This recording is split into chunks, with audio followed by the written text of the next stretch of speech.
안녕하세요. 오늘도 사연살롱을 찾아주셔서 감사합니다. 결혼은 사랑의 결실이 아닌 현실적인 타협이란 걸 뒤늦게 깨달은 30대 여성이에요. 얼마 전 저는 결혼을 했어요. 동화 속 주인공 이야기처럼 오래오래 행복하게 살았습니다를 꿈꾸며 선택한 결혼은 아니었지만 그래도 단란한 가정을 꾸리고 그 안에서 소소한 행복을 누리고 싶은 마음은 있었죠. 또 그렇게 되리라는 확신도 있었고요. 그게 얼마나 힘든 일인지 모른 채 말이죠. 남편과 저는 인도 여행 중에 만났어요. 당시 전 콜카타에 있는 테레사 하우스에서 봉사활동을 하고 있었죠. 그곳엔 7개 정도의 봉사활동 장소가 있는데 저는 그중 시슈바반이라는 곳에서 봉사활동을 했어요. 갓난아이나 고아, 장애우들을 돌보는 곳이었죠. 그곳에서 저는 해외 입양을 앞둔 갓난아기들을 돌봤어요. 새까만 눈동자, 살기 위해 악착같이 우유병을 움켜쥐던 아이들의 모습이 아직도 눈앞에 서원해요.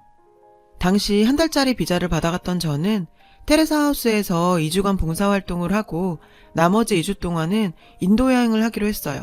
남편은 그때 만났고요. 같이 봉사활동을 했던 독일 친구한테 들었는데 자이살메르에서 낙타 트레킹을 신청하면 사막에서 별을 보며 하룻밤을 지낼 수 있다더라고요. 별을 보며 사막에서 잔다고? 구미가 당겼죠. 그래서 앞뒤에 안 재고 자이살메르로 향했어요. 그런데 그곳에 도착도 하기 전에 전 인도란 나라에 대해 질려버렸죠. 인도는 정말이지 여자 혼자 여행할 곳이 못 되더라고요. 기차나 버스를 타고 가다 보면 어김없이 가슴 한켠을 톡톡 건드리는 느낌이 들었어요. 처음엔 이게 뭐지? 하고 그냥 넘겼죠. 그 정도로 미세한 터치였으니까요.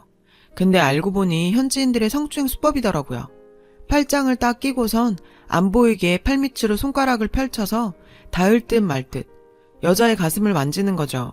처음엔 그 손가락을 보고 얼마나 기겁을 했던지 나중엔 화가 나서 멱살을 쥐고 쌍욕을 해줬어요. 자주 당하다 보니 악에 바치더라고요. 그랬더니 어떻게 알았는지 인도 사람들이 몰려와선 성추행범에게 돌을 던지더라고요.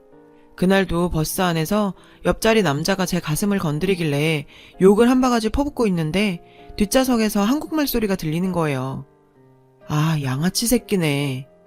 돌아보니 더벅머리에 수염까지 덥수룩한 한국 남자였죠. 차림새가 꼭 인도 수도자인 사두 같았어요. 그는 벌떡 일어나 제 옆자리 남성을 끄집어내곤 자기가 제 옆에 앉더라고요. 순식간에 일어난 일이라 전 놀란 눈으로 남자를 쳐다봤죠. 그제야 남자는 제 눈빛을 읽곤 저 나쁜 사람 아닙니다 라고 하더군요. 그래서 저도 그걸 어떻게 믿어요, 그쪽이 누군지도 모르는데 라고 받아쳐줬죠. 그랬더니 남자는 피식 웃더라고요. 오성준입니다. 그쪽은요? 난 모르는 사람한텐 이름 말 안 해요. 퉁명스럽게 말하곤 몸을 틀어 창가 쪽으로 붙어 앉았어요. 로컬버스는 한참을 달려 자이살메르에 다다랐죠. 깜빡 잠이 들었던 저는 사람들이 버스에서 내리는 소리에 눈을 떴어요. 옆자리 남자는 이미 사라지고 없더라고요. 솔직히 좀 아쉬웠죠. 말은 퉁명스럽게 했지만 사실 한국 남자를 만나서 천만다행이다 생각했거든요. 일정이 맞으면 낙타 사파리도 같이 가자고 할 참이었는데 아쉬웠어요. 전 서둘러 버스에서 내렸어요. 그때였죠. 차 지붕에서 남자 목소리가 들렸어요. 이 가방 그쪽 거 맞죠? 남자는 차 지붕에 쌓여있는 짐가방 중 제 가방을 집어들며 말했어요. 그리곤 제가 대답할 겨를도 없이 제게 가방을 던져줬죠. 저는 남자를 보자 안심이 됐어요. 그래서 악수를 청하며 말했죠. 정예은이에요. 남편은 제 손을 잡으며 피식 웃더군요. 알아요. 모르는 사람한텐 이름 안 가르쳐준다더니 가방에 떡하니 써놓고 다니면 어떡해요? 이거 남자 꼬시는 수법 아닌가 몰라? 그제야 생각이 났어요. 혹시 짐이 섞였을 때 찾기 쉬우라고 배낭에 영문으로 이름을 적어둔 사실이요. 남자와 전 다행히 일정이 맞아서 함께 낙타 사파리를 했어요. 비현실적인 사막의 밤은 정말 아름다웠죠. 그렇게 우리는 제가 한국으로 떠나는 날까지 여행을 함께 했어요. 그날 자이살메르로 향하는 버스에서 만난 그 남자가 바로 제 남편이 되었죠. 남편은 일남이녀 중 장남이었어요. 개천에서 난 용까지는 아니었지만 어려운 형편에 혼자 힘으로 대입 공기업 취직까지 해낸 사람이었어요. 부모님 도움 없이 말이에요. 당시 남편은 대학 졸업 전 공기업에 취직이 확정된 상태였어요. 그래서 열심히 아르바이트를 해서 모은 돈으로 입사 전 꿈에 그리던 인도 배낭여행을 떠났던 거예요. 저한테는 그때가 갑작스런 엄마의 죽음에 충격을 받아 방황하던 시기였고요. 그런 저에게 친한 과 선배가 인도로 봉사활동을 다녀오라고 하더라고요. 콜카타에 있는 테레사 하우스는 그 선배가 추천해준 곳이었죠. 선배 말대로 그곳에서 몸도 마음도 추스러야겠다 생각했는데 결과적으로 인생의 반려자를 만나서 마음의 안정을 찾게 된 거죠. 그래서 전 제 남편이 돌아가신 엄마가 보내준 사람이라고 생각했어요. 하지만 그건 엄청난 착각이었죠. 남편은 월급으로 본인 학자금 대출을 갚아갔고 그러고도 밑으로 줄줄이 달린 여동생들 대학 등록금과 학원비를 감당해야 했어요. 부모님이 계셨지만 두 분 모두 남편한텐 짐밖에 안 되는 분들이셨죠. 실질적인 가장은 남편이었어요. 중고등학생 때부터 말이죠. 전 그런 남편이 늘 안쓰러웠어요. 제가 이 남자와 결혼을 생각한 이유 중 하나가 그가 짊어진 삶의 무게를 나눠주고 싶었기 때문이에요. 지금 와서 생각해보면 그게 얼마나 무모한 생각이었는지 후회가 되지만요. 복학 후 나머지 학기를 마친 저는 과 동기 3명과 함께 디자인 사무실을 오픈했어요. 초기엔 수입이 전무했어요. 당연하죠. 저희 같은 무명의 초짜 디자이너한테 누가 일을 맡기겠어요? 저라도 안 맡기죠. 그래서 일단 이름 있는 공모전에 참여해서 수상을 하는 데 집중했어요. 운 좋게 동기들과 전 해외 유수의 공모전에서 수상을 하게 됐고 그걸 발판 삼아서 일감을 따낼 수 있었죠. 이후론 회사 이름을 알리는 데 열을 올렸어요.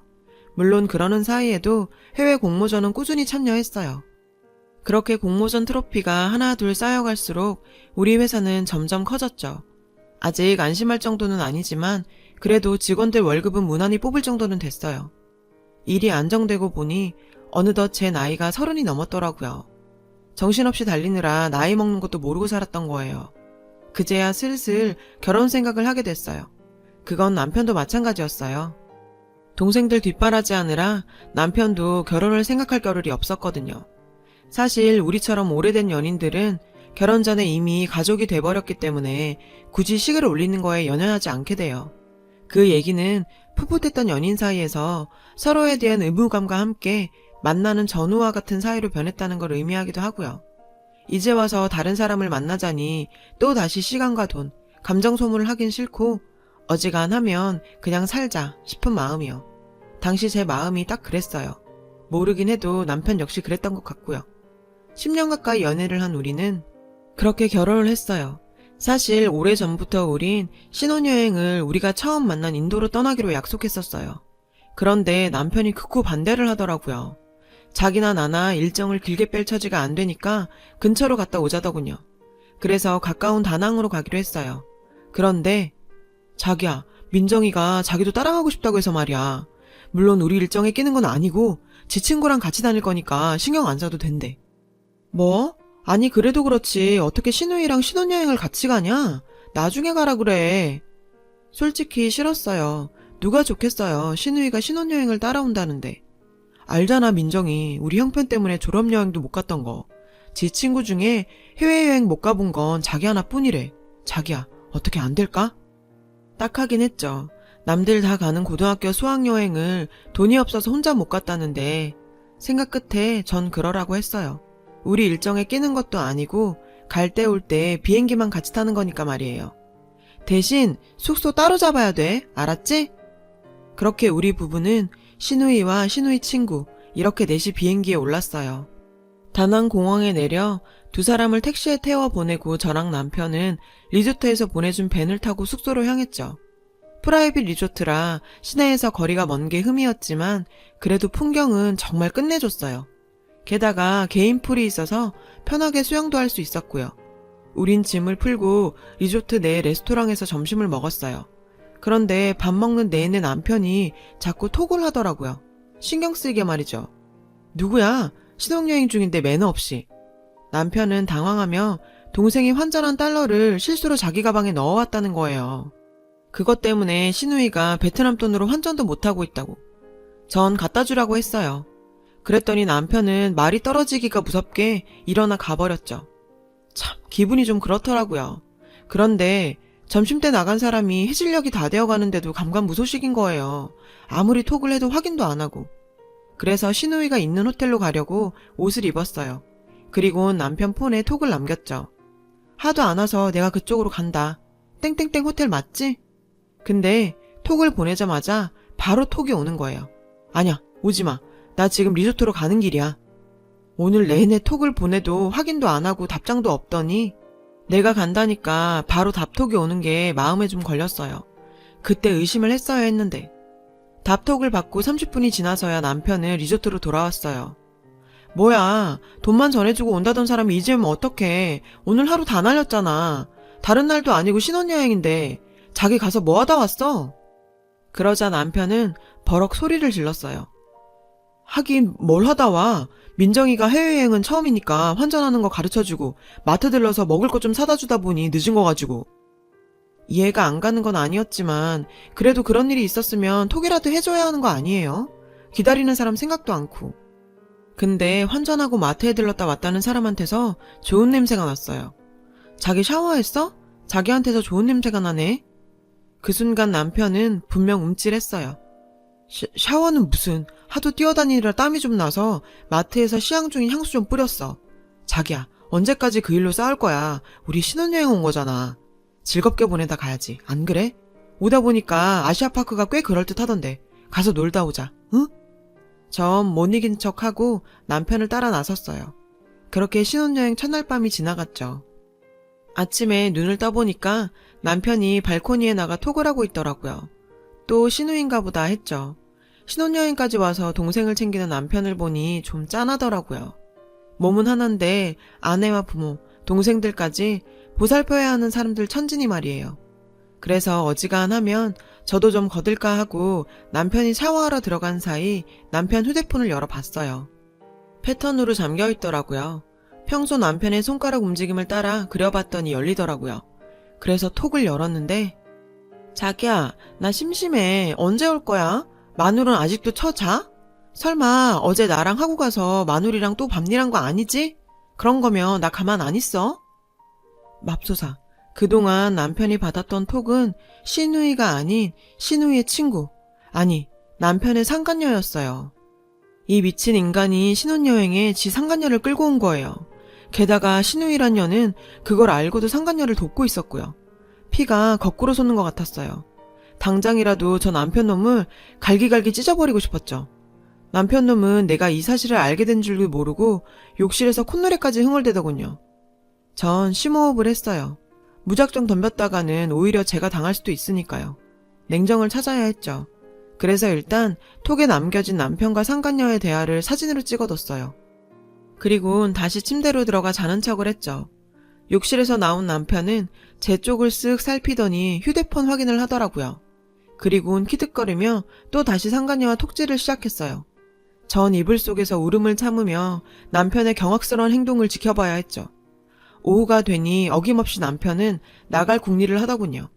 하지만 이미 환전도 했겠다. 딱히 핑계거리가 없었던 거예요. 제 눈치를 보며 눈알만 굴리고 있는 남편을 보고 있자니 욕지기가 일었어요. 그래서 난 몸이 안 좋아 숙소에서 쉴 테니 동생 데리고 시내 구경이나 하고 오라고 내보냈어요. 남편은 아주 죽다 살아난 사람처럼 화색을 띠며 바로 튀어나가더군요. 어디가 아프냐는 말도 없이 말이죠. 남편이 나가고 욕실에 물을 틀어놓고 한참을 울었어요. 내가 처한 이 상황이 기가 막히고 남편에 대한 배신감을 참을 수 없었죠. 게다가 신혼여행까지 따라온 저 상간녀도 용서할 수 없었고요. 지도 여자면서 어떻게 평생 한 번뿐인 신혼여행까지 따라와요. 그걸 도와준 신우이는 또 어떻고요. 일단 저는 남편과 신우이 SNS를 뒤져봤어요. 그리곤 하나하나 신우이 친구와 얼굴을 비교해봤죠. 댓글 하나까지 사사시 뒤져보니 대략 윤곽이 나오더군요. 이름은 안은정. 신우이와는 고등학교 동창이었어요. 현재 남편과 같은 직장에 다니고 있고 집이 꽤 사는 모양인지 영국 유학까지 다녀왔더군요. 상간녀의 SNS에 올려진 사진을 보니 남편의 SNS에 있는 사진 속 장소들과 겹치는 곳이 많았어요. 그런 사진들이 올라오기 시작한 건 약 1년 전부터였더라고요. 적어도 두 사람이 만나온 건 최소 1년이 넘었다는 얘기죠. 이대로 호텔방을 급습해서 머리채를 쥐어 뜯어놓을까? 아니면 회사 정문 앞에서 두 년놈의 불륜 사실을 까발리며 피켓 시위를 해? 그것도 아니면 SNS에 둘이 낯뜨거운 대화를 도배를 해버려? 생각은 많았지만 어느 것 하나 답이 될 만한 건 없었어요. 그랬다간 오히려 저를 명예훼손으로 고발할 수도 있으니까요. 저것들이 뭘 못하겠어요. 결국은 위자료 소송밖에는 없었죠. 그러기 위해선 증거를 모아야 했어요. 그래서 그 년놈들 앞에서 평정심을 유지하려 노력했죠. 그렇게 인생 최악의 신혼여행에서 돌아온 전 틈틈이 남편의 폰을 통해 둘 사이의 은밀한 대화와 사진, 동영상들을 모아두었어요. 그리고 얼마 뒤 남편과 상간녀가 함께 집으로 왔어요. 당신 도대체 왜 이래? 우리가 무슨 짓을 했다고 생사람을 잡아? 남편은 펄펄 뛰며 화를 냈어요. 상간녀 역시 마찬가지였죠. 사모님, 저한테 왜 이래요? 내가 언제 과장님이랑 만났다고 이래요? 저요, 명예훼손으로 소송 걸 거예요. 우리 아빠가 누군지 알고나 이래요? 아주 둘이 가관도 아니었죠. 두 사람이 길길이 날뛰는 데는 이유가 있었죠. 제가 두 사람 급여에 가압류 신청을 했거든요.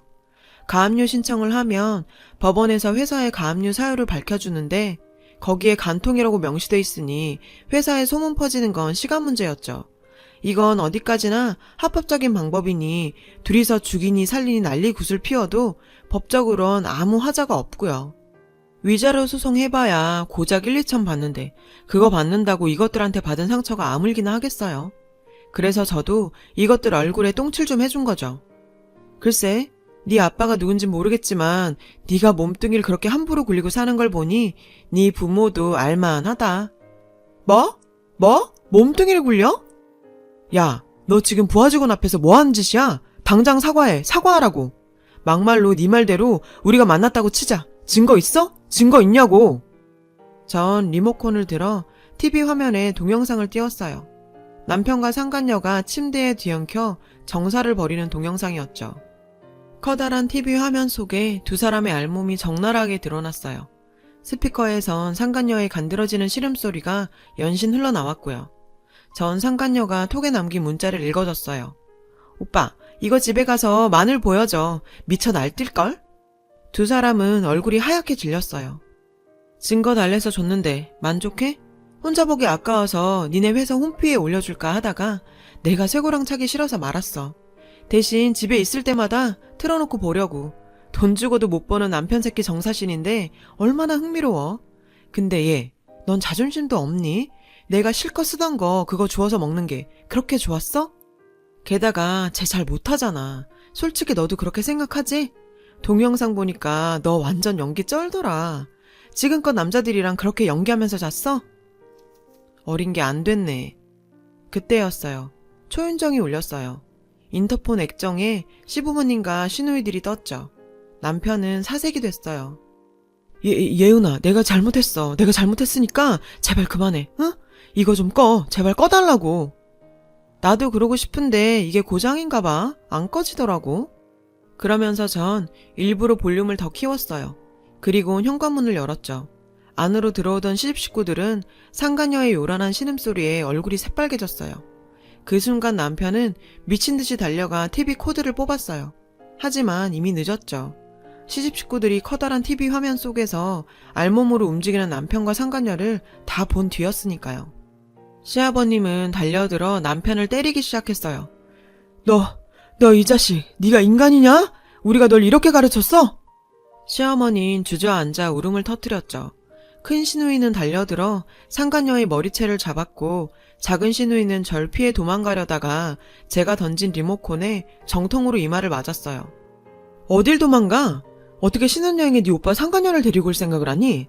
지난 10년간 다달이 용돈에 오시며 화장품까지 다 사줬는데 어떻게 이런 식으로 날 배신해? 언니 미안해. 사실 내가 은정이한테 돈을 좀 빌린 게 있는데 신혼여행 데려가주면 그거 안 갚아도 된다고 해서 내가 미쳤었나 봐. 언니 미안해. 고작 돈이었니? 너 아주 돈 준다면 나라도 팔아먹으려니구나. 없이 산다고 어떻게 인생도 싸구려로 사니? 됐고 그동안 나한테 빌려간 돈, 내 방에서 훔쳐간 백이랑 화장품 하나도 빠짐없이 가져와. 안 그럼 경찰에 신고할 테니까. 그리고 당신 잘 들어. 내가 널 왜 선택했는지 알아? 네 인생이 불쌍해서. 어떻게든 살아보겠다고 발버둥 치는 게 가여워서. 그래서 너 택한 거였어. 근데 이렇게 사람 마음을 걸레짝을 만들어 놓니? 나 너한테 위자료 청구할 거야. 네가 피땀 흘려서 번 돈 최대한 긁어서 받아낼 거야. 그리고 너 상간녀, 너 조심해라. 내가 살아있는 동안은 너 행복하게 살도록 안 둬. 법이 인정하는 테두리 안에서 죽을 때까지 너 괴롭혀줄 거야. 결국 전 남편과 이혼을 했어요. 그리고 남편과 상간녀에게 위자료를 청구한 상태고요. 남편과 상간녀는 결국 퇴사를 했다더군요. 사내에 불륜 사실이 퍼진 데다 상간녀 부친이 회사로 찾아와 난동을 부렸거든요. 거길 어떻게 다니겠어요. 참 인생사. 정말 어떤 일이 펼쳐질지 모르겠더군요. 저는 다 잊고 다시 일에 몰두하려고 합니다. 얼마 전 큰 건을 따내서 한동안 눈코 뜰 새 없이 바쁠 것 같아요. 역시 전 남자보다는 일이 체질인가 봐요. 짧은 기간 동안 참 어이없고 가슴 먹먹한 일을 겪었어요. 그래도 털어놓고 나니 조금 편안합니다. 제 이야기를 들어주신 여러분의 일상도 안녕하시길 바랍니다. 여러분, 사연 댓글에 응원과 현명한 조언 부탁드려요. 좋아요와 구독은 저에게 큰 힘이 됩니다. 오늘도 좋은 일 가득하세요.